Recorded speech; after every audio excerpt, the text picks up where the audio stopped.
गांव था बिलालपुर, जो अपनी शांति और हरियाली के लिए जाना जाता था। लेकिन उस शांति में एक गहरा काला राज छिपा था। गांव के बाहरी छोर पर खड़ी राय साहब की पुरानी हवेली। लोग कहते थे कि उस हवेली पर एक भयानक चुड़ैल का साया था, जिसका नाम था शगुन। कोई नहीं जानता था कि शगुन कौन थी, कहां से आई थी, बस इतना ही कि उसकी आत्मा उस हवेली में कैद थी और जो भी वहां जाने की हिम्मत करता वो लौट कर नहीं आता। कहानी शुरू होती है एक युवा जोड़े से, आशीष और प्रिया, जो शहर की भागदौड़ से दूर कुछ दिनों के लिए बिलालपुर घूमने आए थे। आशीष इतिहास का छात्र था और पुरानी इमारतों, लोक कथाओं में उसकी गहरी रुचि थी। प्रिया थोड़ी शर्मीली और डरपोक थी, लेकिन आशीष के उत्साह में वो भी बह जाती थी। गांव पहुंचते ही उन्होंने हवेली के बारे में सुना। ग्रामीणों की आंखों में डर साफ दिख रहा था जब वे हवेली का जिक्र करते थे। उस ओर मत जाना बेटा, वो जगह मनहूस है, एक बूढ़ी औरत ने चेतावनी दी थी। आशीष के मन में और उत्सुकता जगी। उसने प्रिया को मनाया कि वे एक बार हवेली को देखें, सिर्फ बाहर से। प्रिया पहले तो झिझकी, लेकिन आशीष की जिद के आगे मान गई। शाम ढल चुकी थी जब वे हवेली के पास पहुंचे। पुरानी हवेली, जो कभी अपने वैभव के लिए जानी जाती होगी, अब खंडहर बन चुकी थी। टूटी खिड़कियां, उखड़ा प्लास्टर और हवा में अजीब सी गंध, सब कुछ डरावना लग रहा था। हवेली के चारों ओर घने पेड़ थे, जिनकी शाखें किसी कंकाल की तरह फैली हुई थीं। जैसे ही वे हवेली के करीब आए, एक ठंडी हवा का झोंका आया, जिससे प्रिया सिहर उठी। आशीष, मुझे डर लग रहा है, प्रिया ने कहा। उसकी आवाज कांप रही थी। अरे कुछ नहीं है प्रिया, सिर्फ पुरानी इमारत है, आशीष ने उसे दिलासा दिया, लेकिन उसके दिल में भी हल्की धबधबी थी। उन्होंने हवेली के मुख्य द्वार को देखा। लोहे का भारी जंग लगा दरवाजा खुला हुआ था, जैसे किसी ने उन्हें अंदर आने का न्योता दिया हो। आशीष के मन में रोमांच हावी हो गया। चलो अंदर चलते हैं, सिर्फ थोड़ी देर के लिए, उसने कहा। प्रिया ने आंखें चौड़ी कर ली। नहीं आशीष, लोग कहते हैं, हम मान लेते हैं। सच क्या है कौन जाने। आशीष ने दरवाजे की ओर कदम बढ़ाए। प्रिया को मजबूरन उसके पीछे जाना पड़ा। अंदर कदम रखते ही अजीब सी खामोशी छा गई। उनके कदमों की आवाज गूंज रही थी, जो दिल की धड़कनों को और तेज कर रही थी। हवेली के हॉल में धूल की मोटी परत जमी थी और टूटे हुए फर्नीचर बिखरे पड़े थे।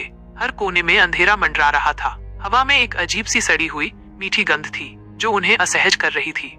वे धीरे धीरे अंदर बढ़ते गए। एक गलियारा था, जिसके दोनों ओर कई कमरे थे।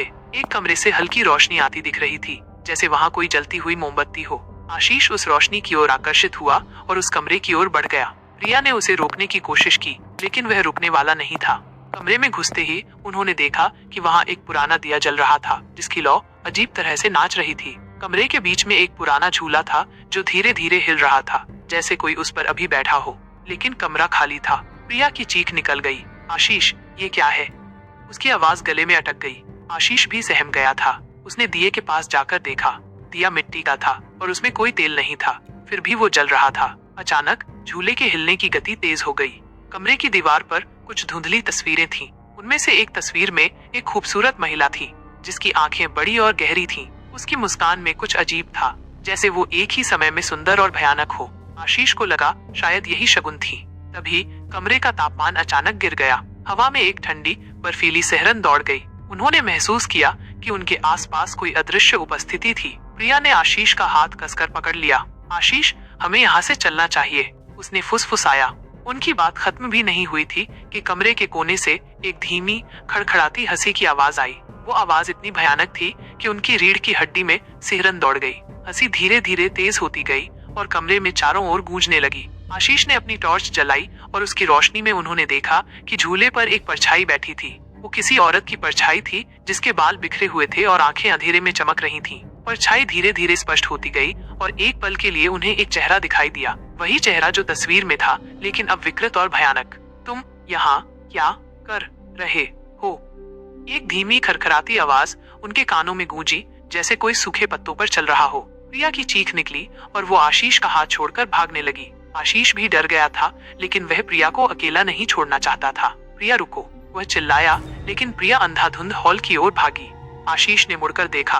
परछाई झूले से उठकर उनकी ओर बढ़ रही थी। उसके कदम हवा में थे और उसकी साड़ी हवा में तैर रही थी। उसकी आंखें लाल अंगारों की तरह चमक रही थी। तुम नहीं बचोगे, आवाज फिर आई और इस बार वो उनके करीब थी।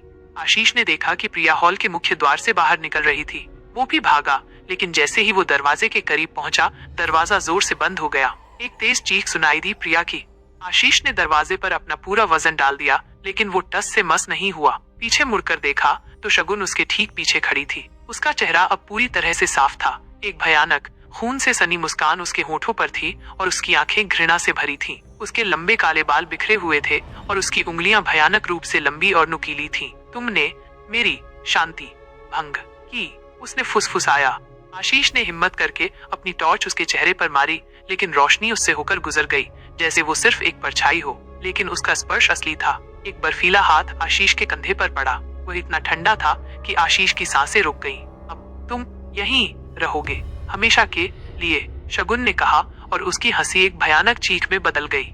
आशीष को लगा जैसे कोई उसे जमीन में खींच रहा हो। उसने अपनी पूरी ताकत से खुद को छुड़ाने की कोशिश की, लेकिन शगुन की पकड़ मजबूत थी। उसे लगा जैसे उसकी आत्मा शरीर से अलग हो रही हो। उसकी आंखों के सामने अंधेरा छाने लगा। उसे प्रिया की चीख याद आई, लेकिन अब बहुत देर हो चुकी थी।